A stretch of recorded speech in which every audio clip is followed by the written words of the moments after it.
player Will.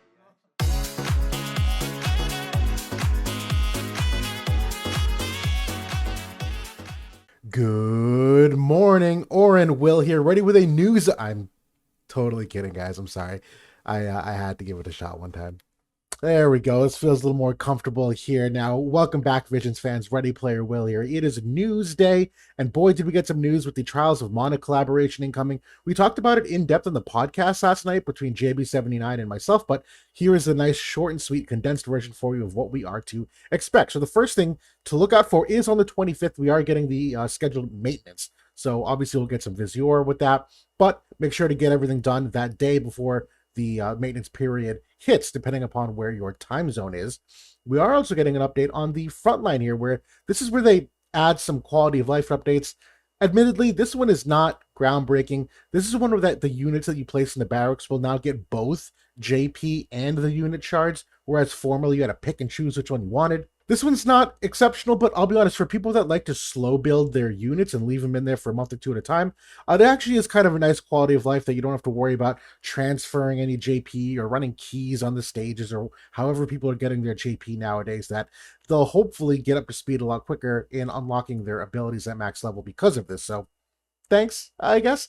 But the big news is the Trials of Mana collaboration. We have 2 units and 2 vision cards coming in. The first one is Duran, who we are getting for free, and I'm not going to go in depth on these units at this time because I'm going to do some quick 5-minute snapshots before they release. And so Duran is the free unit. He's a wind unit as part of the Sword Knight group. Angela is a dark unit as part of the Staff Devout group. They each come with their own kind of respective vision card that highlights some of their strengths and what teams you can probably kick things off with and putting them into. Overall, Duran is a tankier, potential tank-like unit, a very high HP. Honestly, not that bad from a damage perspective. Definitely more of like an anti-physical unit that's got some brawl capabilities, but I'll pause there. And for Angela, kind of the same concept. She is a brawlier, magic-style DPS who brings a ton of utility to the fight in terms of what she can remove, what she can do to take away things from the enemy. And honestly, it's just an overall nice addition given that Dark has not got a lot of attention, and even Staff Devout is a little bit hit or miss with some of their units as of late.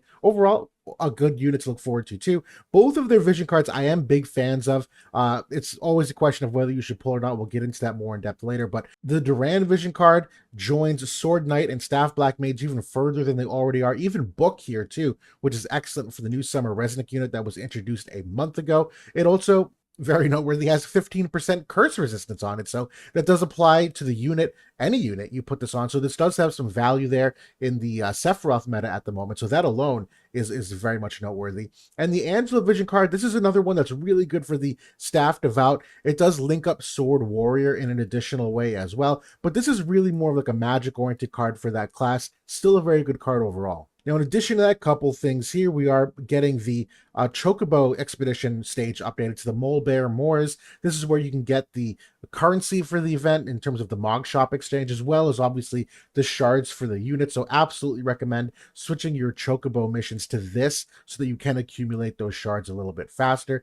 In addition to that, we are getting some upgrades to units here where Veritas of the Frost is one of the units that's getting their 140 upgrade, and if people have been pushing Arena really hard, you're getting really close to that time where you might be able to 140 him, so this is very opportunely timed.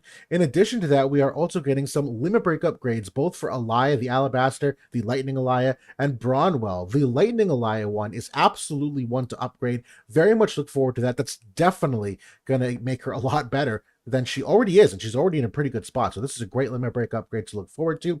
And Veritas of the Fire is also getting a limit break upgrade. His a little more interesting, a little more complex, but honestly, it's a nice part of his kit. And in addition to that, they're also releasing his axe as well. I might be getting ahead of myself here, but each Veritas has a unique item, typically a weapon that they make for them. His axe is actually really darn good here too. So even if you think you're getting caught up on 140ing him, now it's time to continue doing free matches, get those medals every day from free match so that you can also get the weapon for him, which I do highly recommend. Now, a couple of the campaigns here to mention, the Trials of Mana, the login bonuses that we're getting are pretty much par for the course for what we've had the past couple of weeks. We're getting 300 Visior, upwards of even 400 and 500 Visior. That much is definitely noteworthy that a couple of these days we are getting a couple hundred extra in addition to the other goodies here of some of the select summon tickets, some of the mind spheres for the event. In addition to that, we are getting some double up campaigns here, both for experience and JP. This is not only Trials of Mana, the story event that you'll be farming, and we'll talk about that story event in a couple minutes here, but it is also technically for the story event mode, and I'm getting ahead of myself, but there are some additional logging campaigns. These are kind of whatever in my opinion. They're nice, but I don't think game breaking for many people. But the extra double up campaign here is the story quests here, where you are getting double JP and experience and the items from those stages as well. In addition to that, Chocobo expeditions are also getting the double up here, so certainly nice to kind of level up those units a little bit faster potentially. And we did get revealed the new October login bonus. Now, this won't be here for another week, but we did get an early snapshot as to what to expect. Honestly, I like it. The login medals are a really nice way to slowly accumulate some shards for other units that are permanent pool. Obviously, the extra Vizier is certainly nice, and even the day 6, 12, 18, and 24 rewards are very much nice for building up your account even further. As it pertains to the Trials of Mana event, we are getting a unique story event, which, big fan of this. This is something that we've always asked for, that when it's a collaboration, we want it to feel like a collaboration. We want to actually get to interact with the characters. And so there is an event going to happen where we're going to see some of the main cast of War of the Visions interact with the Trials of Mana units. There's going to be currency associated with this event too. You're obviously getting both weapons for each one of these units, that you can farm those stages and then use that currency in the Mog Shop to exchange for a whole bunch of different goodies. They're releasing an item here, the Little Cactus, which is really more of a JP farming item. This is not really anything to be used for PvE or competitive usage, in my opinion. So for a newer account, though, this is certainly a nice thing to have as you're trying to get those units up to speed from a JP perspective. We are also getting more Limit Burst cores here too, which I know we've been running a little bit low on because a lot of the Limit Break upgrades as of late have been on really good characters that want to upgrade their Limit Breaks. So really nicely timed to get some extra of these right now. Getting close to the end here, the limited guild battles also coming in here this week. And so it will run for a week once again. In terms of the effects, there's a whole bunch of different elements and different jobs getting love here. It's honestly kind of hard to analyze, but you're getting 4 different elements of HP up. You're getting a couple different jobs that will have physical damage boost for them, and the staff devout will have casting time reduced. And it will be on this Cave 3 map, so I'll probably do a quick analysis of that too as we get closer to the limited Guild War period. The very last thing here, probably not for some of the more regular viewers, because this is only for new players and comeback, but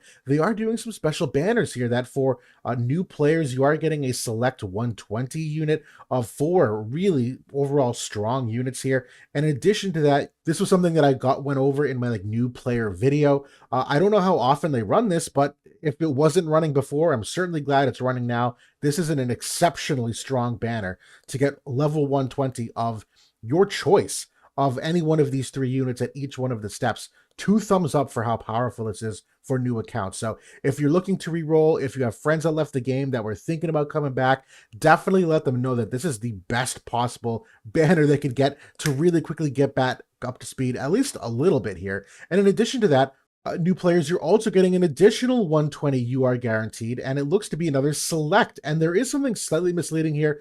I don't believe Starlight Elena is available in global for this select. She is permanent pool in JP, but not here. And so they're just kind of reusing the image, which is why you're seeing her there. This is really more for the permanent pool units, not the festival units or the limited time units. But still, a free 120 here is absolutely awesome. And even the comeback banner, same thing here, that if you've been gone for a little while, you get to come back, pick a unit of your choice.